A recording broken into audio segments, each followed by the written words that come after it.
নমস্কাৰ আপুনি চাই আছে গুড মৰ্নিং 18 মই জয়ন্ত মাধৱ গোস্বামী বঙাইগাঁৱৰ যোগীঘোপাত নিশা আৰক্ষীৰ এনকাউণ্টাৰ আৰক্ষীৰ গুলীত আহত দুধৰ্ষ ডকাইত বৰাত আলী সোঁভৰিত গুলী লাগি আহত হয় বৰাত আলী নামৰ ডকাইটো বঙাইগাঁও চিকিৎসা মহাবিদ্যালয়ত ভৰ্তি গুলীবিদ্ধ বৰাতক কৃষ্ণাইত আৰক্ষীয়ে গ্ৰেপ্তাৰ কৰিছিল দুধৰ্ষ ডকাইত বৰাতক কনিষ্ঠবলক আক্ৰমণ কৰি ডকাইটোৱে পলায়নৰ চেষ্টা কৰিছিল তিনি জাই গুলীচালনা কৰি আৰক্ষীয়ে কৰায়ত্ব কৰে বৰাত আলীক যোগীঘোপাত নিশা আৰক্ষীৰ এনকাউণ্টাৰৰ ঘটনা সংঘটিত হয় আৰক্ষীৰ গুলীত আহত হ'ল এটা দুধৰ্ষ ডকাইত বৰাত আলী নামৰ এই দুধৰ্ষ ডকাইটোৱে আৰক্ষীৰ নিদ্ৰাহৰণ কৰি আহিছিল বিভিন্ন সময়ত ডকাইতিৰে সন্ত্ৰাস চলাই অহা এটা দুধৰ্ষ ডকাইত সোঁভৰিত গুলী লাগি আহত হয়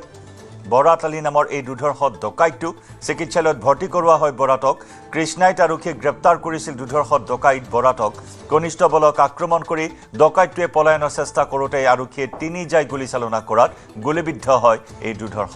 ডকাইটো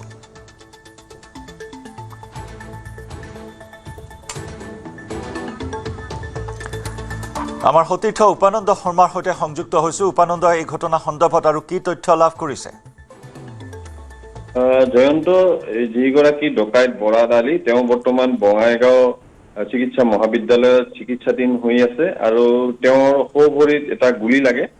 আচলতে ঘটনাটো হাত ধৰি যদি চাব যায় তেতিয়াহ'লে 19 আগষ্টত যোগীঘোপাত খেৰপুজি নামৰ ঠাইত এটা ডকাইতি কাণ্ড সংঘটিত হৈছিল আৰু মেঘালয় নন ষ্টেনৰ পৰা পুৰণি গাড়ী কিনিবলৈ আহি 6জনীয়া খাচী লোকৰ এই ডকাইতৰ দলটোৱে লুটপাট চলাইছিল পিস্তল দেখুৱাই আৰু পৰৱৰ্তী সময়ত আৰক্ষী তদন্ত কৰে আৰু তদন্ত গৈ সেই কৃষ্ণাইৰ এই বৰাত আলী সহ এটা দল জড়িত থকাৰ সম্ভেদ লাভ কৰে আৰু সেই সূত্ৰে আৰক্ষীয়ে তদন্ত কৰি এইগৰাকী দুধৰ্ষ ডকাইতক কৃষ্ণাইৰ পৰা ধৰি অনাৰ সময়ত নৰনাৰায়ণ সেতু পাৰ হৈ যেতিয়া আহি পাইছিলে আৰু সেই সময়ত প্ৰস্তাৱ কৰাৰ অচিলালৈ তেওঁ গাড়ীৰ পৰা নামে আৰু তেতিয়া তেওঁ আন্ধাৰৰ সুযোগ লৈ পলায়নৰ চেষ্টা কৰে আৰু সেই সময়তে আৰক্ষীয়ে তেওঁক ৰখাবলৈ তিনি জাই গুলী চলাবলগীয়া হয় আৰু তেওঁ ইতিমধ্যে গুলীবিদ্ধ হৈছে আৰু তেওঁ সেই সময়ত আৰক্ষী এজনো আহত হ'বলগীয়া হয় আৰু তেওঁৰ নাম কমল ৰায় বুলি জানিব পাৰিছো সমগ্ৰ ঘটনাই